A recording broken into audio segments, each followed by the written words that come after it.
Would I survive fictional disasters? That is what we are talking about today, okay? Understand this. I've been playing through a lot of Resident Evil. Like a whole lot of Resident Evil, bro. I didn't get to experience Resident Evil 2, Resident Evil 3 when they came out. I just missed that time frame. My first Resident Evil game is Resident Evil 7. Loved it. Played back a lot of the remakes. Love it, dude. Okay? And this is actually the game that wanted me to make this. Because I'm going to keep it real with you, dog. I think I got the Raccoon City Outbreak. I think I can do it. Now, there's a few things that I think I might be potentially cooked, but like the General Walker, like the normal, yeah, guy, brother, breaking his ass, boo, oh, bro, I'm dodging like Jill Valentine hard, dude, okay? I don't need to be doing a backflip into a somersault dropkick KO on Nemesis. No, I don't need to do all that, but although Nemesis was coming for me, brother, he's coming at me like Terry, doing a Superman punch to the back of my head, okay? I'm aware that's how it's going to happen. And that got me thinking, what other fictional disasters might I be able to beat? Whether it's anything, like the rumbling from Attack on Titan, to the mist from a Stephen King's The Mist, to even the snap or the blip from Avengers Infinity War. I'm going to be going through fictional disasters and judging them by how likely I would be to survive, okay? That is going to be the video. If this is entertaining you, consider like, comment, and subscribe. We're trying to get to 250,000 subscribers before the end of the year, or 500,000 before the release of GTA 6. Both will do. And the only way that I'll be able to get to that goal is if you hit the subscribe button, hit the bell icon to stay notified. I am very happy with the growth that we already have. We are on track for 250 by the end of the year. 500,000 before the release of GTA 6 is going to be close, but I do believe we're going to be able to do it. And if we can hit that, you know what, bro? Most liked comment out. I will look into doing it. You know, we'll put it into a raffle and then we'll see if I do it. Okay, with all that out of the way, let's get into fictional disasters I may or may not be able to survive. Let's go. The rumbling from Attack on Titan. Understand this, bro, okay? If we're taking the map of Attack on Titan and we're actually, like, playing it out to what it would actually be, parody is Madagascar, the entirety of Africa's cooked, part of Europe is cooked, Asia, India is cooked. However, America's relatively unscathed, okay? However, if we're actually doing, like, with the rumbling, the fact is, bro, they go out of their way to tell you that there is almost nothing you can do. You want to be underground? The heat that's going to be generated by the Colossal Titans is going to cook you like a baked potato, okay? Or if you're on land, you're just going to get absolutely smossled all over the place. And before that, there's not much that you can actually do to take them out. The only thing that's really going to save you is if our mainline anime protagonists are going to be able to save you. Okay? If we're looking at the rumbling as an event, it's depending on where you are on the planet and basically praying for our mainline anime protagonist to actually lock in and stop Eren from doing what he's doing. Okay, when I'm looking at the rumbling, the fact is I've said that with modern technology, the rumbling would be taken care of relatively quickly. However, with the weaponry that they were dealing with, literally World War I, World War II era weaponry, yeah, not very likely. When I'm looking at the rumbling, the fact is it's very dependent on where you're going to be on the planet. So we're looking at around a 50% chance. 50% chance you are absolutely hilariously cooked, but there's also a 50% chance you're just going to be fine because it just doesn't reach you. You're not going to be able to outrun it. Absolutely not. No. You just have to be far enough away from baseline. If you're in the air at all, you have a chance, but outside of that, I'm going to put it on 50-50. Dead Space's Ishimura Incident. Okay, so on the Ishimura, a big old space station, there's an outbreak of necromorphs that are, it doesn't matter if you're alive, dead, it's taking your body, reanimating it into an actual nightmare fuel of Lovecraftian horror, and they are coming for your cheeks, okay? That's essentially the entire plot of Dead Space, where you play as plot armor incarnate, and you just somehow survive. And here's the truth, bro. I'm absolutely cooked. Brother, the necromorphs are like the few, like, video game enemies that there's absolutely 0% chance that I am surviving. Like, most of the stuff in Resident Evil, there's a chance that I'm surviving just by not being around them. The necromorph are actually not just seeking you out, they have basically growed you like a potato to be eventually lands to the Brethren Moon to take. Okay? The fact is that the necromorphs are absolutely slaughtering me, and I was either going to be doing the Ishimura Incident or a flood outbreak, but I'm just going to be doing one of them. The fact is, bro, if you're playing the original Dead Space and the terror that you're feeling when you're playing that is probably nothing compared to actually being in it, okay? The fact is, dude, I don't have the plot armor to survive the Ishimura Incident. I'm going to end up as a background character that gets turned into a story that some 9-year-old lied about playing Dead Space to his mom, and he's now crying himself to sleep because he witnessed one of the most horrific things to be happening in a video game. I'm going to take Dead Space. I'm going to pray. Okay? I'm going to pray, and I'm going to hope it works out. But other than that, dude, yeah, bro, I'm pretty much cooked. The Raccoon City Outbreak from Resident Evil. I'll keep it 100% real with you. Stay away from downtown. Stay on the outskirts of town. You'll probably be fine. I'm sorry, dog. Like, I'll just keep it real with you. Oh, well, they're very durable. I get they're, like, really durable zombies. That's not what I'm saying. But at the same time, dog, brother, they are slow AF. I don't care if they're, like, super strong, okay? I don't care about that. I am outrunning the heck out of them, and it's not even a question. Now, once you start throwing in Nemesis into all of that, Nemesis is 100% absolutely clowning me, okay? And a few other monsters are probably going to take care of me. But I'm not going to be in the sewers. I'm going to stay away from the lickers, okay? Actually, the lickers would get me, bro. The lickers would F me up, now that to be honest here. But the standard zombies of Resident Evil, which is the most of them, I think I'd be able to get away. I think I would, in reason, be able to get out of Raccoon City. And now the lickers would be... the lickers are tough. I was going to put this one in easy, but now that I think about it, bro, the lickers are going to be the thing that's going to F me up. Okay, Nemesis, not even remotely. I do not have the plot armor to take on Nemesis. I barely have the plot armor to take him on in-game. I'm going to put the Raccoon City Outbreak. Stay away from downtown. Be armed. Stay away from just the city in general. Be on the outskirts. I think it'll be difficult, but outright pretty survivable. And then you have the nuclear impact. So actually, bro, pretty difficult if I'm being honest. The Purge from The Purge. The dumbest movie. The actual dumbest movie. You mean to tell me crime gets made illegal for one day, and the one crime that everybody wants to commit is unaliving? Are you serious right now? That's what you want to do? That's what we're gonna do right now? Really, Samantha? I'm sorry, dude. That's the most unrealistic part. I'm not even kidding. The most unrealistic part of The Purge is the amount of people that is the crime that they're gonna commit. What crime would you commit, brother? I'm sorry. Mass level piracy would be the crime. It would be the crime on there. You're telling me anything is legal. And here's the effed up part, bro. Okay, if it were up to Nintendo, they would make everything like legal except for piracy of their games. Everything else is legal. Nintendo's gonna be like, except for pirating us. That is how I think it would go, realistically. Like money crimes? Any of that? Financial? None of that? No, straight to unaliving. Okay, I'll just keep it $150 with you. I'm not living in the city. I'm living in the country. I'm gonna live in a defendable position, okay? And I'm going to rack up some streaks, okay? I'm calling in a UAV before 3 o'clock in the morning. No, I'm calling in a UAV before 11 p.m., dude. That's how quickly I'm gonna be able to do it. I'm putting this easy money, brother. Easy money. I'm getting this one done. The Mist from Stephen King's The Mist. Brother, this movie effed me up hard as a kid, okay? And I've said this multiple times, and some people wonder why. And I'm over here like, dude, first off, I was scared of spiders as a child, and you literally had one of the most horrific, like, spiders I've seen in a movie, where it can literally put you in a cocoon of an acid web that's slowly dissolving you, and you're gonna have eggs laid inside of you, where you're gonna be eaten all the way through because the webs are turning you into mousse as the spiders are eating through you. Horrific. And on top of that, dude, you have to be alive through all of that? Okay, sorry, nightmare fuel. But that's not what got me. The ending of this movie is so unbelievably bleak that it actually, I think back on it, I'm like, who clarified that to be the ending of a movie? It's not even part of the book, mind you. It's just something that they were like, yeah, bro, fuck 'em up, and then it gets you. Okay? They open an interdimensional portal where basically all of these, like, other dimensional monsters come through, like the Leviathan and a bowl of other demonic creatures, and they come in and they start effing people up. You have mosquitoes the size of dachshunds, you have venom spiders, you have poison giant spiders, and then you have a whole bunch of other creatures like Cthulhu coming in and eating people. I'm sorry, dog. When I'm looking at The Mist, the fact is, bro, yeah, Prey. Not 50-50. You know what? I'm going to move the Rumbling up the Prey. I'm going to move that up down to there.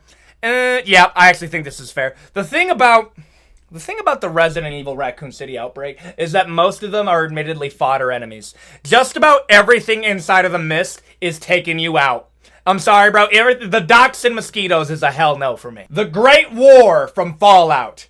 I wanted to do one type of nuclear scenario because there's a lot of nuclear scenarios all throughout fiction, so I might as well do one. And I'm gonna rain on your parade, brother. You are not surviving a nuclear conflict. You are just not, okay? The problem with the nuclear conflict is not the initial blast, it's the aftermath. And I'm not just talking about fallout, I'm talking about nuclear winter.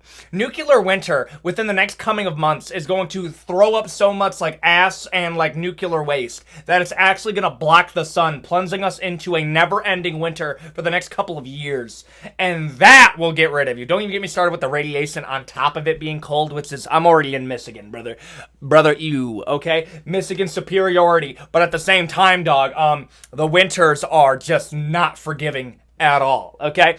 Throw in some nuclear winter, brother, no. Great War, no. That was started by a corporation, I have to go into a vault where I may or may not be an experiment, brother, no. Okay, all of that just to say, I am cooked. This is our first cooked of the entire thing, dude. Our first cooked. Everything else, there's a chance of survival. This, literally none. I have to get into a vault. That's it. Cooked. The Snap from the MCU. You know what, bro? I think we all know which one this one's gonna be, based off just stats. However, I do want to bring this one up. The one part that bothers me about the Snap from Infinity War is the fact that one thing that they completely gloss over is how much that would, like, damage society if 50% of people disappear. Like, literally 50% of all the people disappear. Brother, society as you know it would fundamentally collapse. It would take longer than 4 years for us to get back to normal. That's something that needs to get brought up. The fact that that is literally brought up as like a side piece of a Disney Plus TV show. Oh yeah, bro, society kind of struggled when everybody left.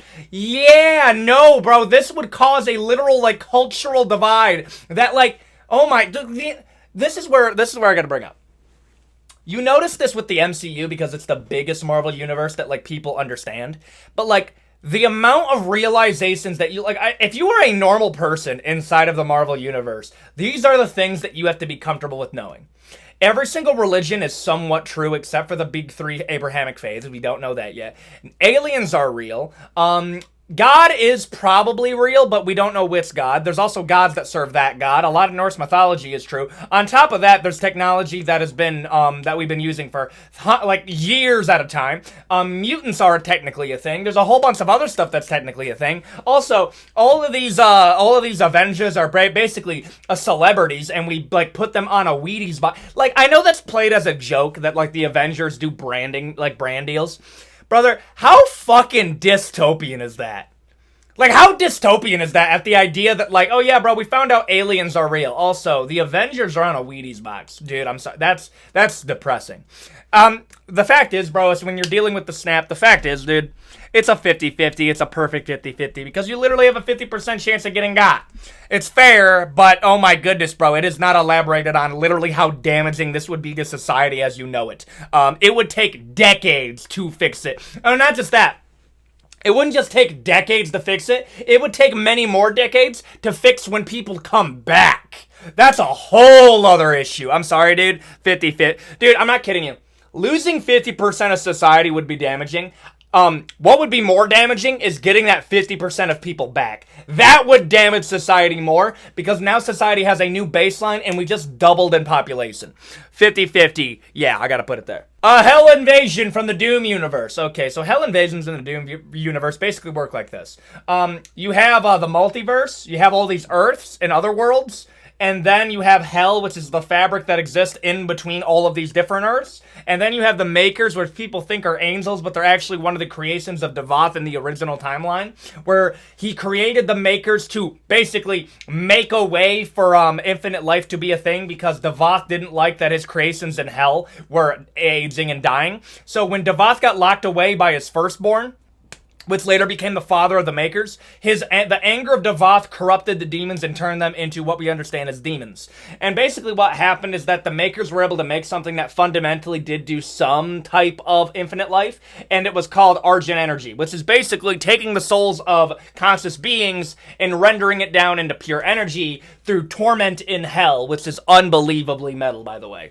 So when the Makers come into a timeline and offer, like, blessings of technology to accelerate their development, What ends up happening is that they open them up to be soul farmed by the demons and turned into that very energy that they sell to other universes, and then the pattern keeps on going and going and going until the makers find infinite life. The Doomslayer is canonically the only thing that can stop the demonic horde. Humans can't beat it. They literally are unable to beat it. There is no army by themselves that is able to beat the demonic horde outside of the Doomslayer. The fact is, bro, your only chance at surviving is literally praying for the Doomslayer to come back. And if Doomslayer does come back, you are guaranteed... Well, no. You are not guaranteed survival. Your species is guaranteed survival because Doomslayer canonically always beats the demons, but the demons always beat humanity as long as the Doomslayer's not there. So I'm going to put it at the top of pray because you are literally praying for the Doomslayer to finally show up. A kaiju battle from literally any kaiju movie. Godzilla, Pacific Rim, all of them.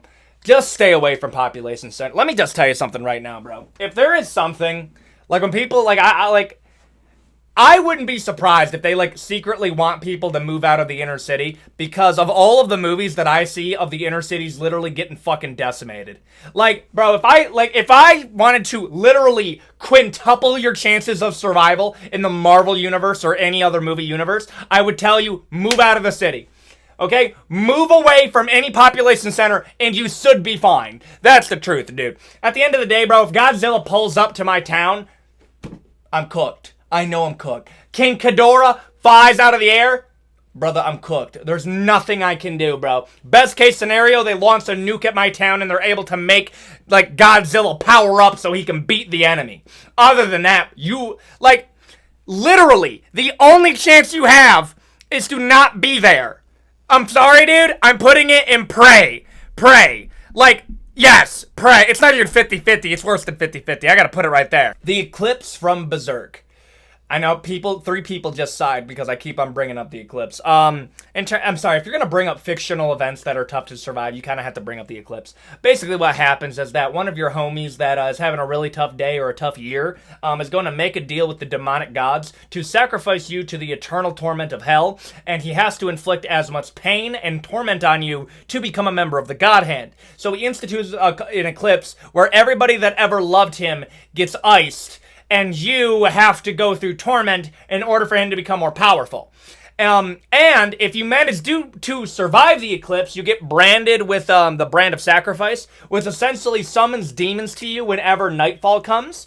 And mind you, you can never take revenge on the person that gave it to you because your brand reacts to it. However, another thing is if you die with the brand of sacrifice on you, your soul is damned to hell because just having the brand of sacrifice on you makes you damned to hell in and of itself. So that's essentially how it works. So what does that mean?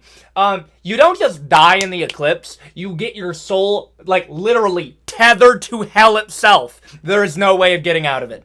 Okay? No. At least in all of these, if you end up going out, you have a chance at a good afterlife.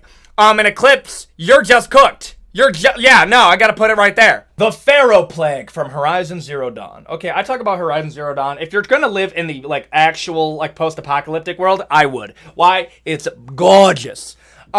What apocalypse caused it? The Faro Plague. Okay, for anyone who doesn't know what the Faro Plague is, essentially what happened is that they made a super powerful AI, and the super powerful AI named Hades, I think it was either named Hades or Nemesis, it was one of those. Super nice name. He took control of a lot of the military, and they gave it robots that consume biological matter to make more robots. So essentially what happens is that they make a ton of robots that eat the biological matter, which will kill us off because it's eating all of our food and, like, other entities, so it eats people, essentially. And it keeps on self-replicating to the point that it replicates like a plague, and it takes over the entirety of humanity by getting rid of all of the biomass on the planet. Literally, the Tyranids from Warhammer. I'm not kidding. That they are robotic Tyranids. That's essentially what they are, okay? They get rid of all of the biological matter, and then they effectively go into a slumber. So what did we do? We allowed the entirety of humanity to basically get X'd off, and we created these bunkers with cloned humans inside of it that were set to go off and be taken over by another AI called Gaia, and they were going to be, like, incubated and re-come in as the first humans, and they were going to repopulate the post-apocalypse. And they had to do it thousands to hundreds of thousands thousands of years after the apocalypse occurred. That is literally the plot of Horizon Zero Dawn. The humans didn't just lose, every single one of them died, and the only humans that are left are clones of the original humans. No! We have literally no chance. Absolutely not. There you go. Those are fictional disasters and my chances of surviving and not surviving them. Okay, I'm doing like a batch recording right now. This is my third video of the day, brother. I'm going strong. I'm just sweating like a effer. If you enjoyed this video, please consider like, comment, and subscribe. We're trying to get to 250,000 subscribers before the end of the year. 500,000 before the release of GTA 6 is the goal. And if you can go down there, hit the bell icon to stay notified, that would mean a lot to me. And I will see you all in the next video. Adios, guys.